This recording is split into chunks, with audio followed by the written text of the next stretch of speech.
So just a couple days ago, we talked about how it's important to release our need for approval. We can't constantly be depending on the approval of others to make ourselves feel good about ourselves. That's not healthy.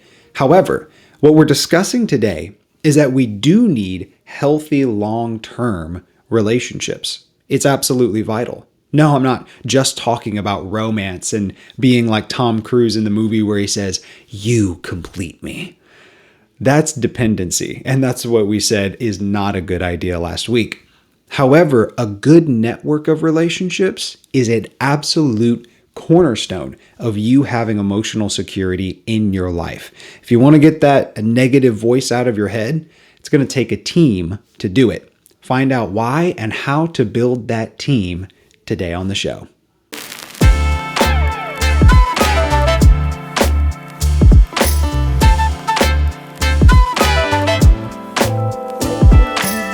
Hey guys, I am Reese Maxwell and I'm part of the Thriving Man Life Coaching team. And we've been going through a series on insecurity, how to conquer it, how to get past it, and develop that sense of security that helps you move forward into the future and just enjoy the journey.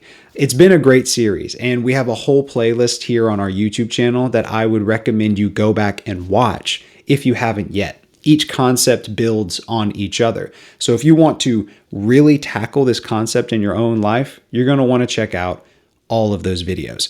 Don't forget, if you have not yet, subscribe to this channel and turn on notifications because we come out with new videos 2 times a week. We're talking about this concept and we're moving on to another one that I'm very excited about in the month of June. So you don't want to miss that. And we want you to be equipped for a successful life. So today we're talking about this concept of why security needs a group. You need a team to be able to live a secure life. Now let's talk about why first. And there's really 2 main reasons. Because what we're learning here is learning to be a fan and support yourself. Self-love is what we're talking about. In fact, before I get into the how, let me mention this. Self-love is not just a mushy feeling. Because I think a lot of guys are like, self-love, that's like some person sitting there like in a Zen state saying, love yourself, bro. No, that's not what it is. Feelings may be part of it, but that's not what self-love truly is. It's a lot about action and the general way that we behave and think towards ourselves. Second, self-love is not self-indulgence. A lot of times people sabotage themselves saying that that's self-love. Like, oh yeah, I'm going to max out my credit card because this is kind of a treat myself day. That's stupid. Don't do that. And there are some people that indulge themselves all the time and yet hate themselves. So it's not necessarily you have to have an easy life where you make everything convenient for yourself. That's not what self-love is either. Really, a good way of thinking about it is self-love is learning how to be your own ally up here rather than your own enemy. I don't know about you, but for me, a lot of times I can be my own worst enemy right here or in my behavior. And if we're going to get past that, what we're talking about today is the fact that we need other people to help us do it. There's 2 main reasons why we need other people to help us develop security in our own lives. 1, you cannot learn self-love on your own. You can't learn how to give and receive love without others, even if that is giving and receiving love yourself. The key here, this was a concept taught to me by Dr. Henry Cloud, who has incredible resources. Totally recommend you go check him out. But he brought up this point. How do you learn anything as a kid? You observe and you watch other people do it.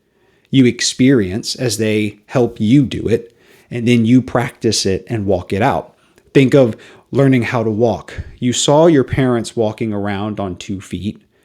You had them help you and like stand you up, and you kind of learned to support yourself. And then ultimately they encouraged you as you learned to walk on your own.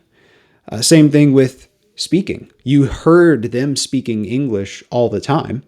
Then eventually they were teaching you different words, whether that's through reading or through talking with you consistently. And then they helped you Learn how to express yourself through written language. This is how we learn new and important life habits. Love is one of those habits that we have to learn. Now, maybe your parents didn't help you learn that concept, or maybe they did. And at this point, you've kind of been out of the game for so long, you feel like you've forgotten about it.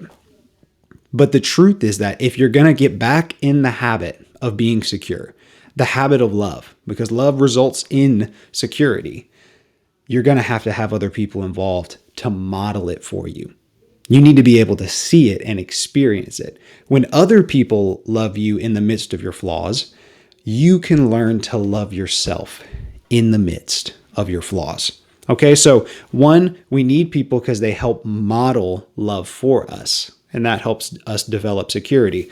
But two, love can only be given and received. Love cannot stay stagnant.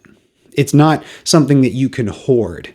In fact, love has to flow from one person to another to even live. It can't be stagnant. Think of money, like a good economy.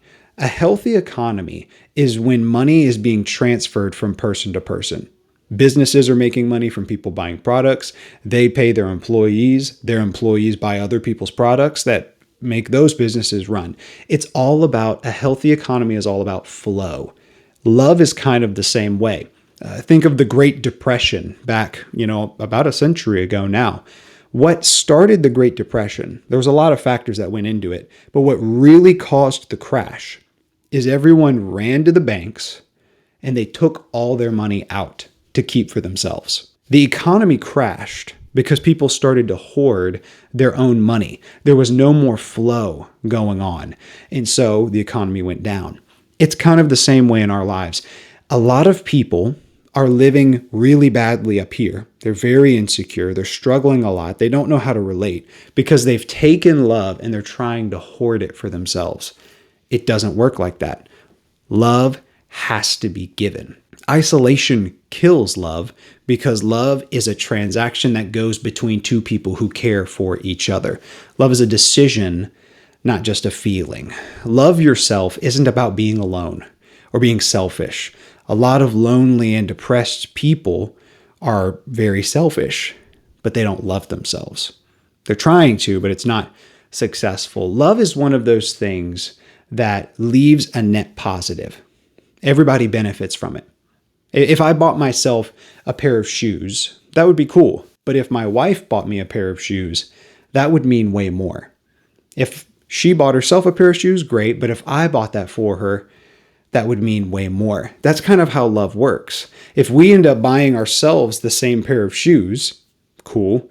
But if we buy it for each other, we both benefit. So you may be thinking to yourself, yeah, that's great. Relationships are important, but what kind of relationships are we talking here? Do I just need to go find a girl? No. There's actually 2 layers of relationships you need aside from romance to be able to live in security. Mark Cole, I think, put it best. He said, everyone needs a guide and a tribe. AKA, if you're right here, you need somebody above you that can pour into you, a person that's a couple levels ahead of you. And then you need people beside you that are going the same general direction. Whenever you have healthy people above and beside you that can give and receive love, they know how to do that, they're secure in themselves, then you can really take some huge steps towards thriving. You may be asking, okay, how do I find those people? Well, I'm going to give you 2 ways of doing it. One is green flags, and one is the red flags that you want to avoid. So let's talk green flags real quick, just very quickly. Get a notepad, embrace this because you want these in a friend. One, you want a person who's authentic, which means they're comfortable with themselves.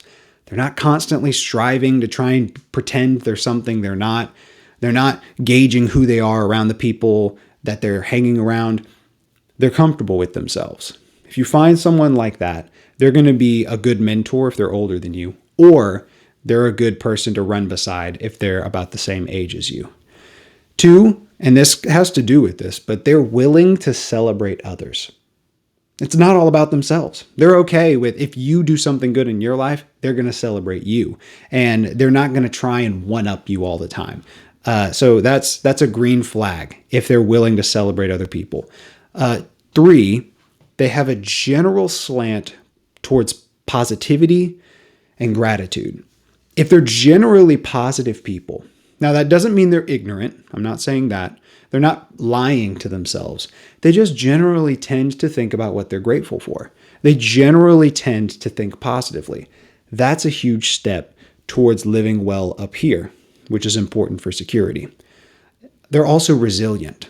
If you can find somebody who knows how to take the hits that life naturally gives and get back up and keep going, they're going to help you do the same thing, which is a key thing for security. So those green flag kind of people, if you're wondering where they are, you're like, that sounds like an awesome person, but I don't know anybody like that. Let me defend my position real quick, but I will say this. They're at healthy churches.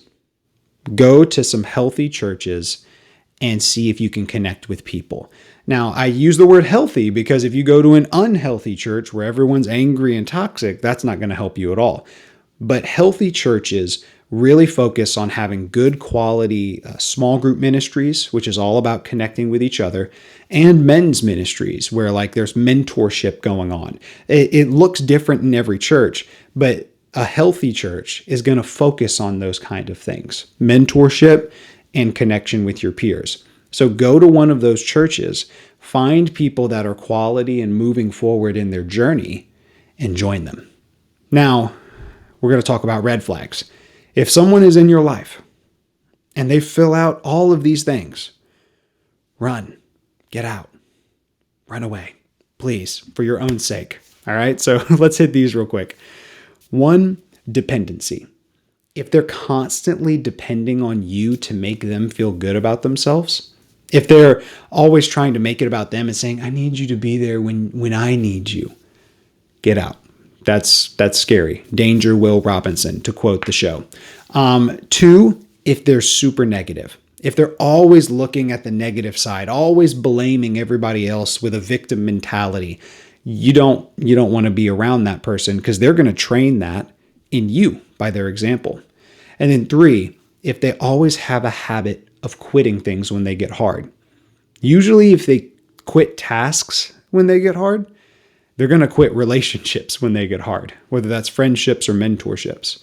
So you don't want to be around that kind of person, okay? Because we're trying to develop your security with a robust group of friends that are quality. Let's go ahead and close out with the challenge of the day. I want you to do 2, maybe 3 things, depending on where you're at.